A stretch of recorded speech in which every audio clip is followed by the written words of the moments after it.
આદિવાસી સમાજની ભવ્ય અને ઐતિહાસિક વિરાસત, પરંપરાગત વારસો અને અસ્મિતાને ટકાવવાના પ્રયાસના ભાગરૂપે યુનો દ્વારા 9મી ઓગસ્ટને વિશ્વ આદિવાસી દિવસ તરીકે જાહેર કરાયું છે. સુરતમાં આજે બાબા સાહેબ આંબેડકરના પુતળાથી વિશ્વ આદિવાસી દિવસની ઉજવણી નિમિત્તે રેલી શરૂ કરાઈ હતી. દક્ષિણ ગુજરાતમાં મોટી સંખ્યામાં આદિવાસીઓ રહે છે. વિશ્વ આદિવાસી દિવસને ધ્યાનમાં રાખીને 11 સંગઠનો અને અલગ અલગ એસોસિએશન અને મંડળો દ્વારા ભવ્ય રેલીનું આયોજન કરવામાં આવ્યું હતું, જેમાં અલગ અલગ ઝાંખીઓ રજૂ કરવામાં આવી હતી, જે આદિવાસી સંસ્કૃતિના વારસાને ઉજાગર કરતી દેખાઈ હતી. રેલીમાં આદિવાસી સંસ્કૃતિની ઝલક જોવા મળી હતી. આદિવાસીઓ દ્વારા પોતાના વાજિંત્રા અને લોકનૃત્યથી સૌ કોઈનું આકર્ષણ ખેંચ્યું હતું.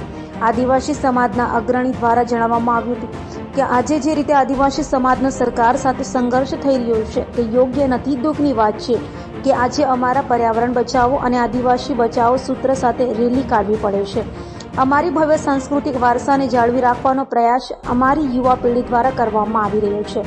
આજની આ રેલીમાં નાનાથી લઈને વડીલો સુધી તમામ લોકો જોડાયા છે અને ગર્વભેર જય જોહર અને જય આદિવાસીના સૂત્રોચ્ચાર સાથે અમે સૌ કોઈ મતભેદ ભૂલીને ભવ્ય રેલીમાં જોડાયા છે.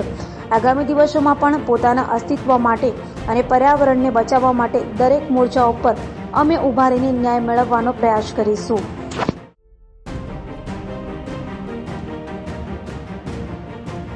આદિવાસી દિવસ છે યુનોએ દ્વારા 1996માં અને ઘોષિત કરવામાં આવ્યો છે અને આખા વિશ્વમાં 90 દેશમાં આદિવાસી વસ્તી છે.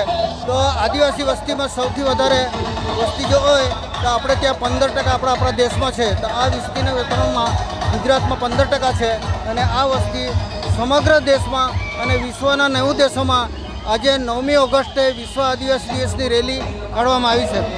આ અમારા વિશ્વ આદિવાસી સંઘમાં